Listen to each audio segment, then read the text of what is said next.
18 বছরের যুবতী মেয়ে, বুকে কোনো ওড়না নেই, ও যদি বসে থাকে সামনে, ও সামনে বসে আছে ক্ষেপণাস্ত্র ফিট করে, আর ও পেছনে সুবহানাল্লাহ পড়ছে। এই সুবহানাল্লাহ আগে সামনে দিন। সুবহানাল্লাহ মানে কি? আল্লাহ পবিত্র। বলেন বলেন, আল্লাহ পবিত্র। তা আল্লাহ কিভাবে পবিত্র করছেন আপনি? পেছনে তো অপবিত্র করে বসে আছেন আল্লাহর বিধানটাকে। পর্দা দেওয়া কি ফরজ? বলেন, ফরজ। এটা পবিত্র বিধান না? সেইটা সামনে 18 বছরের ওর মাথার উপর দিন, ওইটা ওখানে না দিও, পেছনে বসে বসে সুবহানাল্লাহ, লোকের মেয়ের দিকে নজর যাবে। অসময় মসজিদে এসে বসে আছে মুরব্বি। কি মুরব্বি এখানে অসময় মসজিদে? কি বাবাজি কথা বলতে নেই কেন? কি হয়েছে? বাড়িতে ওই বড় মেয়ের ননদ এবং তার ওই জামাইয়ের ছোট ভাইরা এসেছে। আমার বাড়ির যে 2টা মেয়ে আছে ছোট, তাদের সাথে যা করছে দেখার মতো কায়দা নেই। এই জন্য মসজিদে এসে আল্লাহ বিল্লাহ করছে। এটা একটা টাটকা শয়তান না? তোর মসজিদে এসে সুবহানাল্লাহ বলার কোনো দরকার নেই, আগে এসে ওই 2টাকে আগে আগে আগে আটকা।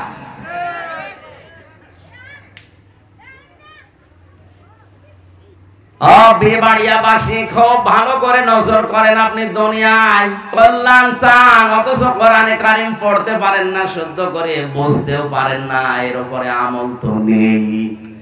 4 নাম্বারটা আরো কঠিন। শুধু আমল করলে হবে না, ওটা মানুষ যেন আমল করে সেই ব্যবস্থা করা লাগবে। এই ব্যবস্থা করা লাগবে। এটা কি এখন সহজ না কঠিন? বড় কঠিন হয়ে দাঁড়িয়েছে।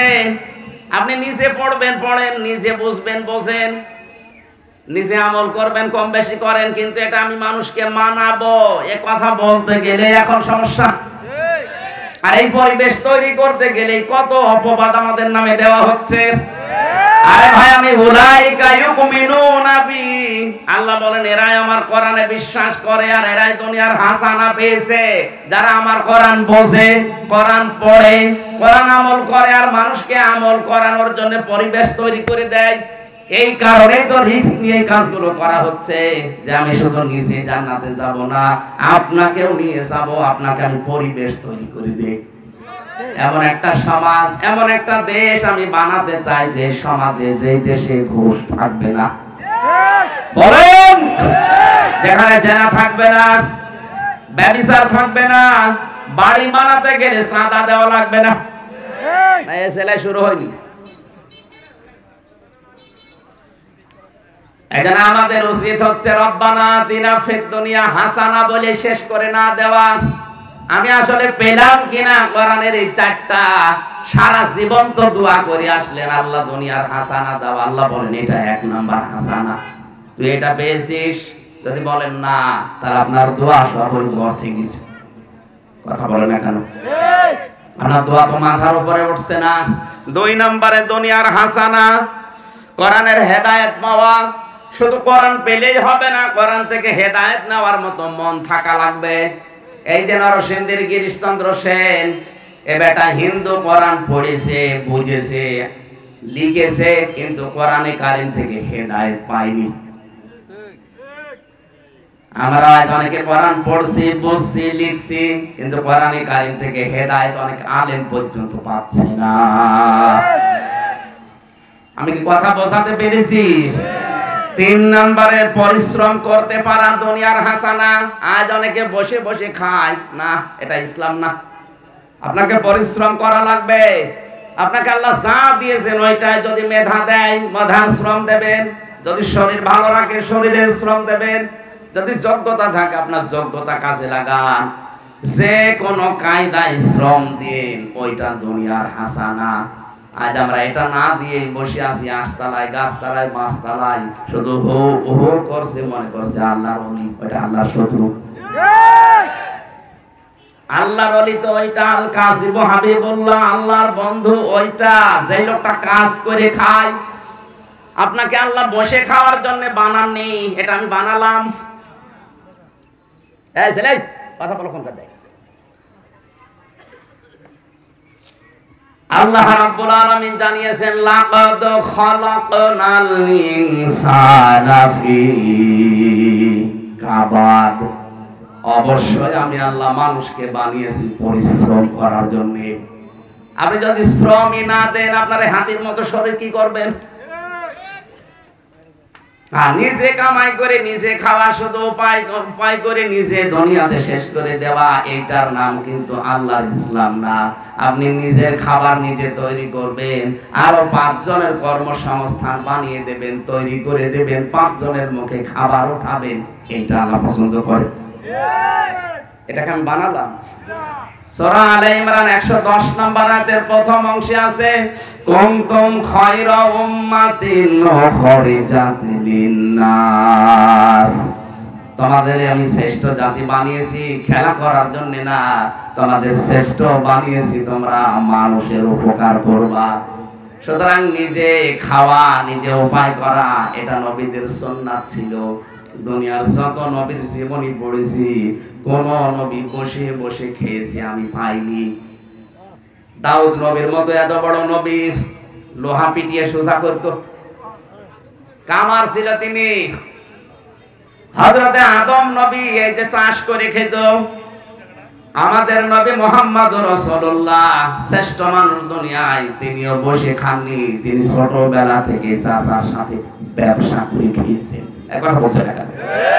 তাহলে এটাতে দুনিয়ার কাজ হিসাবে যদি আপনি বলেন যে দুনিয়ার কাজ আমি এর ভেতরে নেই, যে নবীজি কি কোন কারণে ব্যবসা করলো? কথা বলে কেন? এই কারা গো এরা? এই কি হইছে? তোরা কি জন্য রইছিস কেন?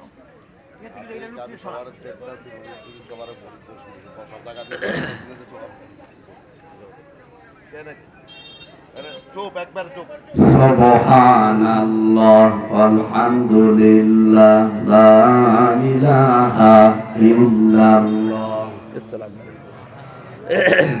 আলহামদুলিল্লাহ লা ইলাহা ইল্লাল্লাহ লা ইলাহা ইল্লাল্লাহ মুহাম্মাদুর রাসূলুল্লাহ।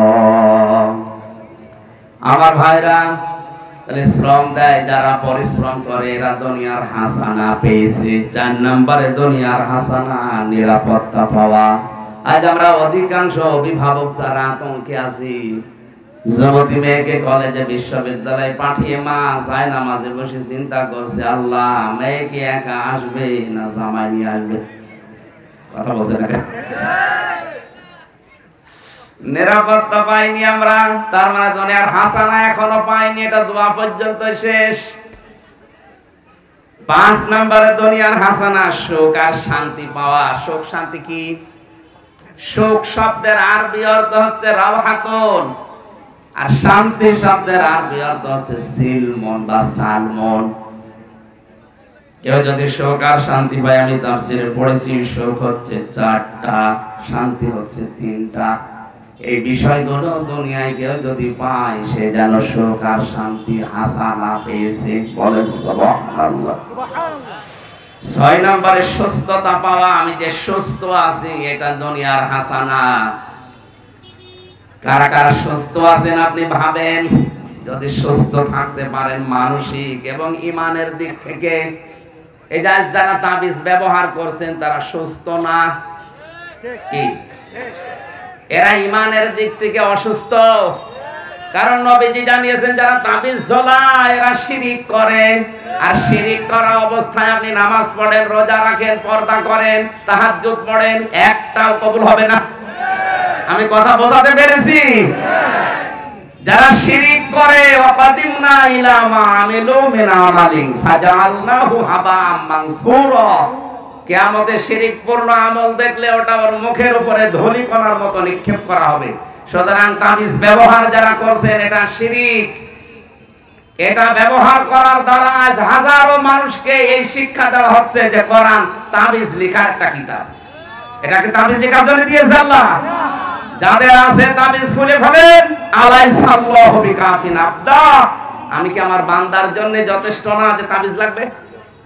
আজ পাথর হাতে দিয়েছে, লিটন জামান চিশতির পাথর হাতে দিয়ে মনে করছে সব আমার এর ভেতরে। হযরত ওমর খলিফাতুল মুসলিমিন কাবা শরীফে গিয়ে যখন ওই কাবার পাথর যেটা হজরে আসওয়াদ চুমা দিলে গুনাহ মাফ হয় আমরা মনে করি, এই জায়গার পাথরের দিকে তাকিয়ে বললেন নবীজি তোমাকে চুমা দিয়েছে এই জন্য চুমা দেই, যদি নবী জীবনে চুমা না দিত আমিও তোমারে চুমা দিতাম না। শুধু চুমা দিতাম না এটা না, এখানে থাকতেও দিতাম না, এখান থেকে নিয়ে লাঠি দিয়ে তোমারে পিটিয়ে টুকরা টুকরা করে ফেলতাম। কি বুঝলেন আপনি বলেন তো? জান্নাতের পাথর ওইটা আদম নবী নিয়ে এসেছিল। জান্নাতের এই পাথরকে তিনি যদি এই কথা বলতে পারেন যে পাথর তুমি আমার ভালো করতে পারো না, মন্দ করতে পারো না, শুধু নবী চুমা দিয়েছে এই কারণে চুমা দেই। আপনি বাস্তবে নিয়ে জানি হাদিসটা। আপনি কোথায় আছেন লিটন দেওয়ান সৃষ্টির পাথর নিয়ে? কাবার পাথর সম্পর্কে যদি খলিফাতুল মুসলিমিন হযরত ওমর এই কথা বলতে পারে, দুনিয়ার কোন পাথরের খবর আছে? সুতরাং যারাই ব্যবহার করছেন এই পাথর, এই তাবিজ, এই মুহূর্তে খুলে ফেলা লাগবে। কাদের কাদের গলায় হাতে মাথায় তাবিজ আছে হাত তোলেন তো। ও আলহামদুলিল্লাহ, এলাকায় শিরক বেদাত নেই। মেয়েদের ভেতরে এটা দেখা যায় বেশি। ছোট বাচ্চা হতে পারে না, ওর গলায় 10টা হাতে 5টা মাথায় 10টা তাবিজ ঝুলিয়ে রেখেছে। ও চিন্তা করে আল্লাহ পেটের ভেতরে থাকায় তো ভালো ছিল, দুনিয়ায় আসতে দেরি 14টা তাবিজ দিয়েছে। ফরিদপুরের ডাক্তার শাহিন জাদ্দারের চেম্বারে যেয়ে দেখি ওখানে টাঙানো প্রায় 200-250 তাবিজ। বললাম স্যার এত তাবিজ? হুজুর মানুষ আসে বাচ্চাদের নিয়ে, দেখি গলায় 5টা হাতে 2টা সব তাবিজ খুলি খুলি রেখে দিই। এত তাবিজ হয়ে গেছে। আপনার কি বিশ্বাস হয় না যে আলাইসাল্লাহু বিকাফিন আবদা এই আয়াতটা সত্য? এই কথা বলেন। আল্লাহ বলছেন আমি কি আমার বান্দার জন্য যথেষ্ট না যে ওর দুনিয়ার অন্য কারো কাছে মুখাপেক্ষি হওয়া লাগবে তাবিজের প্রতি? সুতরাং এই মানসিক দিক থেকে, ইমানের দিক থেকে যারা অসুস্থ আছে, সুস্থতা এটা দুনিয়ার নিয়ামত, এটা হচ্ছে আল্লাহর হাসানা দুনিয়ার জন্য। আপনি যে রব্বানা আতিনা ফিদ দুনিয়া হাসানা দোয়া করলেন, আপনি সুস্থ আছেন ইমানের দিক থেকে, আপনি তো অসুস্থ। তাবিজের উপরে কোনো ভরসা করা যাবে না, ভরসা থাকবে আল্লাহর উপরে। কোনো দরকার নেই তাবিজ নেওয়া, আজকেই খুলে ফেলবেন। মেয়েদের বলি 7 নম্বরে দুনিয়ার হাসানা কোরআনের সমাজ পাওয়া আমরা পেয়েছি। 500 আয়াত থাকা লাগে কোরআনের সমাজে, এই সমাজে একটা আয়াতও নেই। একটা ছিল তাও তুলে দেওয়ার চেষ্টায় আছে অনেকে। ইউসিকুমুল্লাহু ফি আওলাদিকুম লিযাকারি মিসলু হাজ্জিল উনসায়াইন। আল্লাহর নির্দেশ, এক ছেলে যা সম্পদ পাবে 2 মেয়ে তাই পাবে। অনেক নাস্তিক আর মুরতাদ এইটার পেছনে লেগেছে, ওরা বলছে সমান সমান করে দেওয়া লাগবে, ও আল্লাহ চাইতে বেশি দরদি। সুতরাং আল্লাহর আয়াতে হাত দেবেন, এরকম 500 আয়াত আছে শরীয়তের বিধান। যে সমাজে এগুলো থাকে ওইটা দুনিয়ার হাসানা। আন্দাজে খালি দোয়া করেই গেলাম সারা জীবন, একটা দোয়া কবুল হচ্ছে কিনা ভাবলাম না। 8 নম্বরে সন্তান যেন ভালো হয়, দুনিয়ার হাসানা। ভালো সন্তান ওইটা যেটা ডাল খায়, বাবা খায় কি। সন্তানের যে দায়িত্ব আছে 11টা, কোন সন্তান যদি মা বাবার প্রতি এই দায়িত্ব পালন করে ওটা দুনিয়ার হাসানা। কয়েকদিন আগে চলছে 4 ভাই 2 বোন 6 ভাই বোন মিলে বাবার সম্পদ নিজেদের নামে লিখে বাবাকে রাস্তায় ছেড়ে দেবে, এ সিদ্ধান্ত নিয়েছে। এগুলো সন্তান না? নাউজুবিল্লাহ বললেন মানে? আপনাকে নাউজুবিল্লাহ বলতে বলছে কোন কারণে? ওর বাবাকে ছেড়ে দেবে না, করবে কি? আল্লাহর পরে যে বাবার স্থান ওই 6 ছেলে মেয়ে জানেই না। ও বাবারও দোষ আছে এই সন্তানদেরকে যে আল্লাহর পরে তাদের স্থান ছিল মা আর বাবা, ও সন্তানগুলো জানে। যদি জানতো নিজে না খেয়ে থাকতো বাবা রাস্তাকে বের করে দিত না। ও জানে না যে কি জিনিস, ও পড়িয়েছে ওই লাইনে, ওরাও হয়েছে ওই লাইনে।